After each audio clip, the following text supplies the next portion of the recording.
Anthony Volpe started the scoring with a 3-run home run in the top of the second inning, his 15th of the season. And then in the bottom of the second, Jesus Sanchez hit an RBI triple to make it 3-1. Jake Berger hit an RBI double to go make the score 3-2. And then can we get an all rise? Aaron Judge hit a solo home run for his 22nd of the season to make the score 4-2. In the top of the fourth, Oswaldo Cabrera, an RBI single to make it 5-2. Isaiah Kiner-Falefa hit an RBI single to make it 6-2. And Gleyber Torres also hit an RBI single to make it 7-2. In the bottom of the fourth, Jake Berger hit another RBI double to make it 7-3. And then in the bottom of the sixth, Josh Bell, who has been heating up ever since he got traded to the Marlins, he hit his 15th home run of the season to make it 7-4. And then Kyle Higashioka comes up in the top of the ninth for some insurance runs. He scored 2 on an RBI single to make it 9-4, which was the final score. Yankees win. Randy Vasquez was the winning pitcher for the Yankees to make his record 2-1 on the season with a 1.89 ERA. And the losing pitcher for the Marlins was Jesus Luzardo, make his record 8-7 with a 3.91 ERA. Let's talk about Friday night's game between the Tigers and the Red Sox.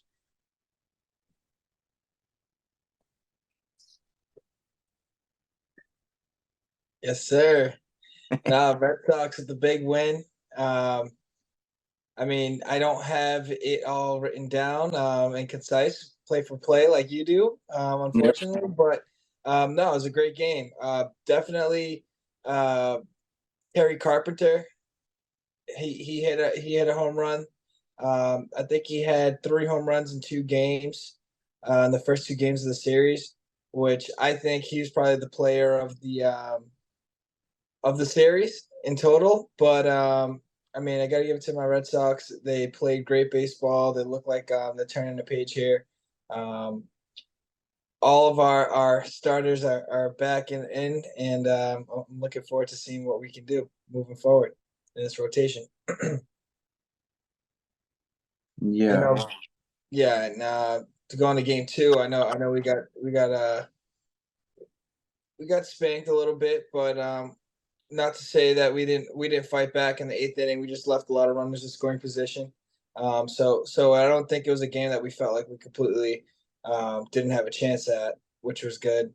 And then it was good to face Eduardo Rodriguez, first time being back in Boston since the ALCS, and we were able to get a win against him. So all in all, great series from the Red Sox. And I'm proud of my boys. On to the next round right here. Yeah, you guys were able to take the series this weekend, which if you are in the baseball chat, you know that there was a little bet going on between Carl for the Tigers and Dave for the Red Sox. Dave ended up winning that bet, so kudos to him. Kudos to the Red Sox for winning a series that they should win. What was the bet? If you don't, it was for 50 push-ups, just who wins the series. Oh, okay. I saw the 100 push-ups for the sweep. So yeah, that was double or nothing if it happened. But the Tigers were able to win game 2 on Saturday. So today was a deciding game. You guys were able to win 6-2. So good series for you guys. In the second game of the Yankees-Marlins series, in the bottom of the first, Luis Arias hit a 2-run home run for his 4th home run of the season. It was his longest home run of his career, only 407 feet. Of course, he hits it against the Yankees to go up 2-0. And then in the bottom of the 4th, Joey Wendell hits an RBI single to go up 3-0. And Isaiah Kiner-Falefa gets the Yankees on the board in the top of the 7th to make the score 3-1, which was the final score.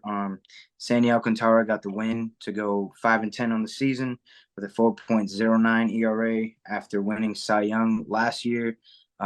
Very disappointing season for him, but lately he's been picking it up. So hopefully he can roll into the next season or even the playoffs because they're in contention right now. And Michael King was the opener for the Yankees. He gave up that 2-run home run to Arias. His record is now 3-5 with a 3.08 ERA. And in the final game of the season of the series, in the top of the second, the Yankees get on the board first with an RBI single by IKF. Isaiah Kiner-Falefa go up 1-0 in the top of the third. Stanton hits an RBI double to make it 2-0. Luis Arias strikes again with an RBI single to make it 2-1. Volpe hits another home run on the series, 2 runs for his 16th of the season to make it 4-1. In the top of the fifth, Gleyber Torres scores on a wild pitch, and then Billy McKinney hit an RBI ground ball to make it 6-1. And Ben Rotvet hit his first home run of the season to make it 7-1. And then Jake Berger hit another RBI single. He killed us all series to make it 7-2. And then in the bottom of the eighth, Brian De La Cruz hit an RBI double to make it 7-3. And in the bottom of the ninth, the Yankees just crumbled.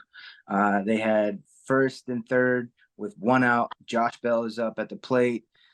He hits a comebacker to the pitcher, Clay Holmes.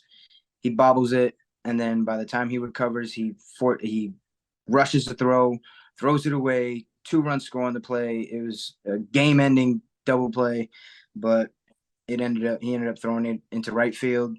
2 runs scored on that, and then to make it 7-5. And then Luis Arias strikes again with a 2 RBI triple to make it 7-7. And Jake Berger, like I said, he killed us all series, and he got an RBI single for the walk-off to win 8-7. Jorge Lopez got the win for the Marlins to make his record 6-2 on the season with a 4.89 ERA. And Clay Holmes, as I mentioned, blew the save, got the loss. He's now 4-3 with a 2.8 ERA. For them to come out and lose that game up 4, it's just ridiculous. That can't happen. You're up by 6 at one point, weren't you? 7-1. Yeah, we were up 7-1 in the top of the 6th inning, and then we just didn't score any more runs after that. That's disappointing, man, because like I was pretty excited watching the game. For my pregame, I had pregame lunch, and they were up 7-1. And when I got to the field, I turned it off, got locked into my game, and when I got off the field, I see you called me out in the chat telling me that I was hiding, but there's never any hiding, win or loss. I'm always here to rep my boys. But yeah, man, that was something different.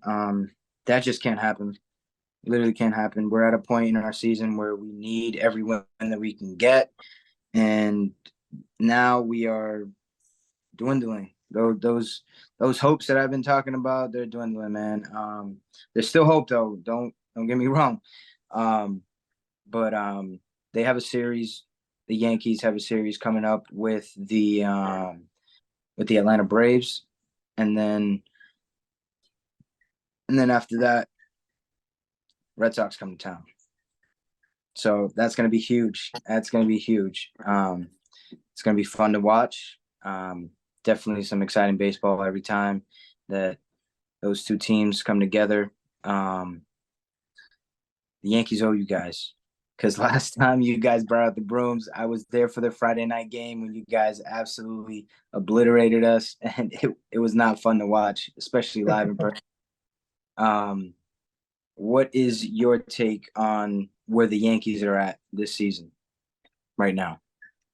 I mean, obviously, I'm a Red Sox fan. I'm pretty good at talking badly about the Yankees, but I think this year, as a whole, you guys haven't played to your standards, especially to your payroll standards. You guys Mhm. are putting a lot of money in these guys' pockets to play well, and they're just not showing up.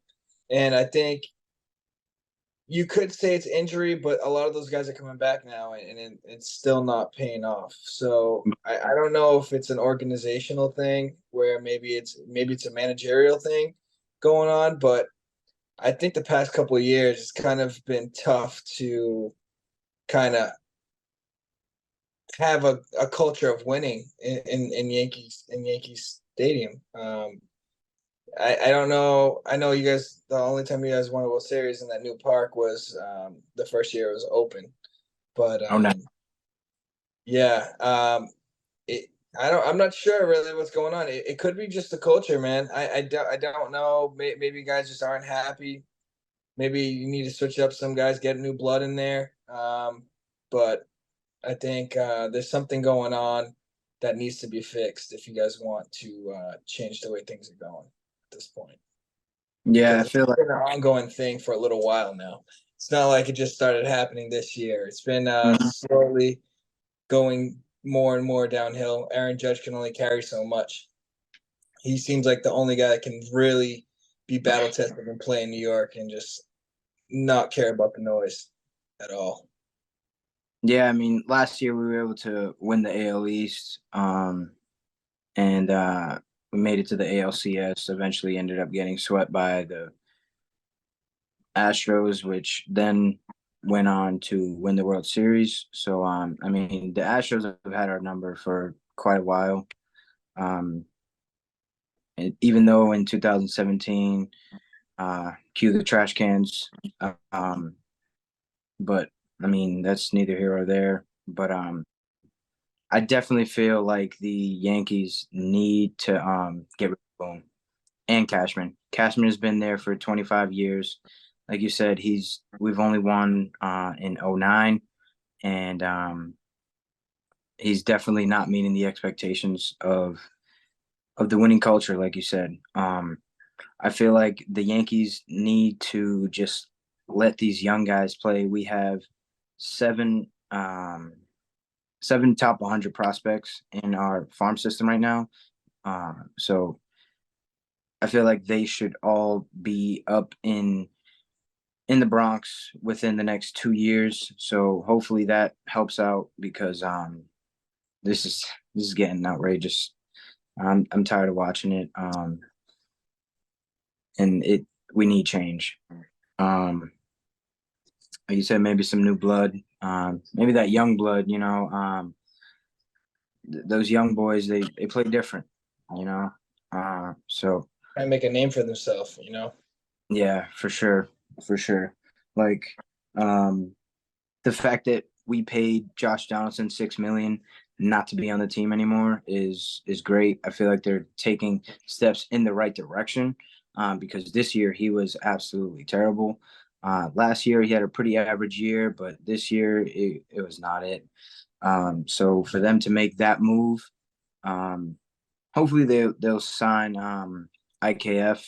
He's been consistent all season. I don't know how he does it because he's not a household name. He's done everything from steal home to hit 300 in long spans of the season. Um, so I mean he'll probably be cheap and he'll probably take a cheap deal because he was a Yankee fan growing up. He always talks about loving to be a Yankee. So hopefully we can do that. But everything else, I feel like it just needs to change. Yeah, I So think also what you guys could also do that I think just your team could use, like you said, is some younger guys, some younger blood, because as we know, the game itself is changing. It's not the home run strikeouts game anymore. It's mhm, more athletic, more fast. You can't be paying a guy like Giancarlo Stanton, who's not going to be a everyday. Yeah, he can hit the ball 500 feet, but he can't steal bases. He's not going to be Can that guy. He's not going to leg out a triple for you, and you're paying him a lot of money. You could be paying a guy, that like a much more athletic player, like a Dansby Swanson, let's say, or something like that. Those kind of guys that are just impactful in the game, that are more athletic in today's game, I think go a longer way. And the way that Cashman went about getting players, it's just not the same game of baseball anymore. So I think that needs an adjustment as well in New York. Definitely. One guy that I would want them to go after, they weren't able to pull the trigger during the trade deadline, is Cody Bellinger. But I mean, his value is going up and up every time because he's been hot. He won Player of the Month in July. So if he continues to play well, if the Cubs, man, they're on fire right now.